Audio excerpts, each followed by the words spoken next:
Today in class we started to look at a system and we discussed what a system is. So let's write our formal definition down. It's a set of two or more. Okay. We are going to do two in Math 1. In future math classes, you will have systems with more than two equations. So a set of two or more equations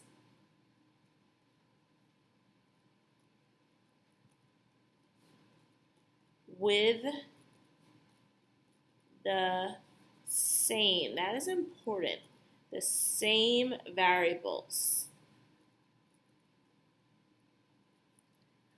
What we're going to focus on in here is linear systems. So we're going to be working with linear systems.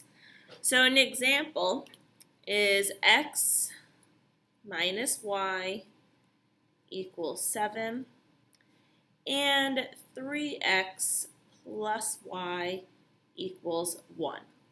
You see I have two equations. Okay, they both have x and y as their variables, and in this case both my equations are in standard form. We're going to examine how to solve a system using graphing today. All right, we've got three forms or three methods that we will discuss: graphing, substitution, and elimination. So with this is going to be a bit of a review because we have been graphing linear equations and you did it in 8th grade as well. So in order for us to solve systems by graphing, all right, so how do you solve a system by graphing? What we will be doing is we will graph both equations on the same coordinate plane. All right, so graph both equations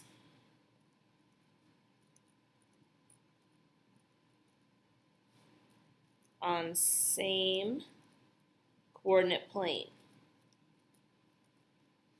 It's a fancy way of saying the same piece of graph paper. All right, so we go ahead and we graph both lines on the same piece of paper, that same graph. And what we're going to do is we are going to look for where the equations intersect.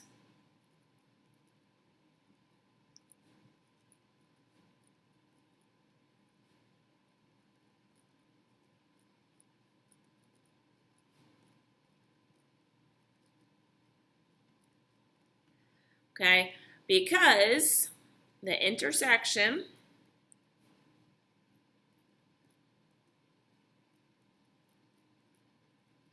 is the solution.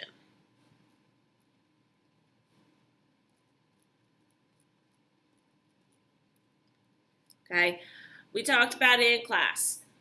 When we're solving a system, we are looking for a common solution that both equations share. Okay, so for us to do it graphically, we are looking for the intersection point.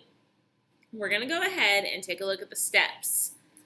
So step 1 tells us to go ahead and rewrite our equation in slope-intercept form.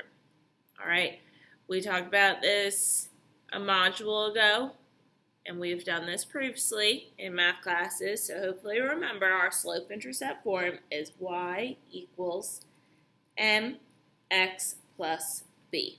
Okay, so we will convert from what we currently have as standard form into slope-intercept form. Sometimes I'm nice, okay, and sometimes you don't even have to convert. It may already be given in slope-intercept form. Step 2 says use the slope and y-intercept of the equation to graph the first line. So remember, slope is your m, y-intercept is your b. You start by plotting your y-intercept and then going and doing your slope, which is rise over run from your y-intercept. We are going to have to do that twice. So step 3 has us do the same process for our second equation. All right. Step 4 then says, take a look at that graph and locate the point where those two lines intersect. This will be the solution to your system. It is important that you identify the solution. Sometimes we have students do this beautiful work and they get their graph done perfectly, but they don't identify the solution. You're not done if you haven't written the coordinate point down. And then step 5 says substitute your values of x and y, so substitute the solution you just found into both equations to make sure you're right. One of the great things about systems is you should be able to know the grade that you got on the test before I even grade it. Okay, by checking our work, we are going to be able to know automatically if we did these problems right. We're going to go ahead and do an example. So with this, and I've said this in class, it's important that we make sure that we are using graph paper and a straight edge for this. These are not problems that we can freehand and hope to find a perfect intersection point. It's just not possible. Okay, so our organization is going to be important. We're going to go ahead and do our step 1. We're going to convert both of our standard form equations to slope-intercept. Remember, when I'm converting between the two, I always start by moving my x value. So I'm using inverse operations.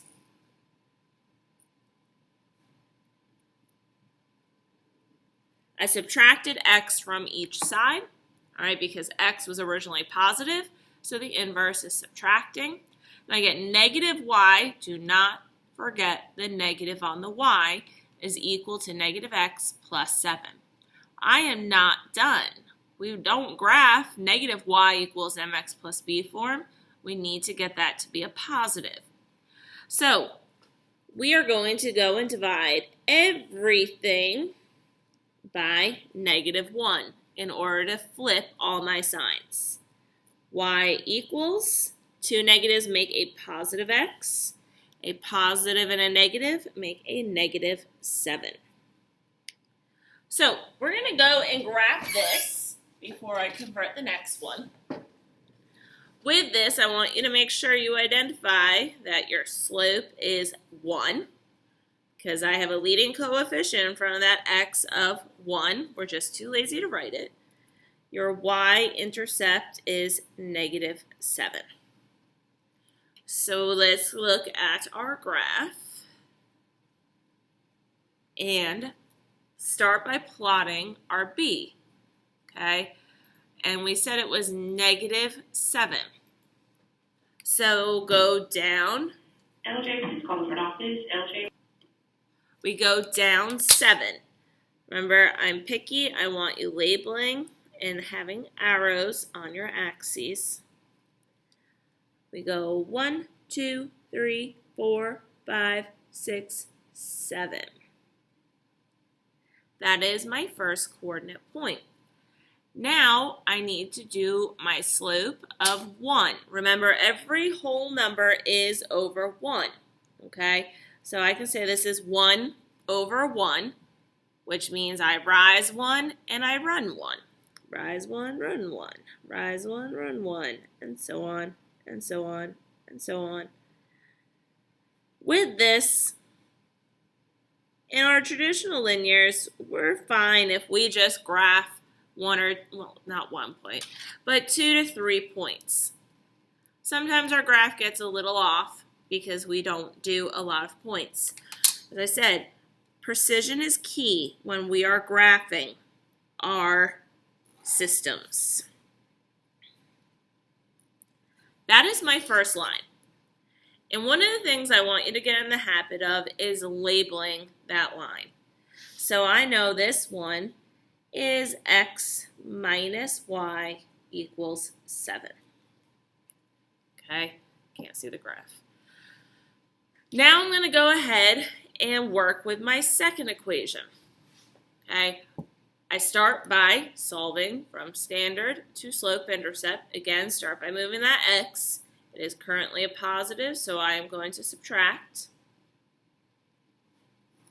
And I end up with y equals negative 3x plus 1, which means your b is 1, your slope is negative 3. As we just said, every whole number is over 1. We start by plotting our y-intercept, which we just identified as a positive 1. Go up 1 on your y-axis, and now my slope is negative 3. So we fall down 3. 1, 2, 3, run 1. Fall down 3. 1, 2, 3, run 1.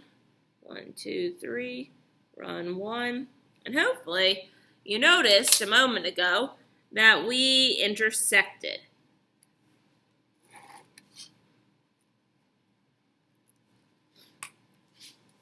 If you have colored pens and stuff, you're welcome to do 2 different colors, okay? But I still would like you to get in the habit of always labeling your lines.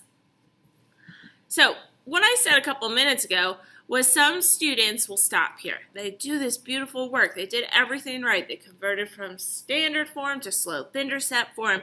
They graphed 2 lines perfectly, and they stop. You have to make sure you identify that solution. Okay? You give me the coordinate point of that point. That sounded a little redundant. So 1, 2, we went over 2, and then we went 1, 2, 3, 4, 5, down 5. So your answer to this problem is the coordinate point 2, negative 5. As I said, these are great because you can check your work. For the point to be a solution to the system, it must work for both equations. So I have to check equation 1, which we had as x minus y equals 7. And I have to check equation 2, 3x plus y equals 1.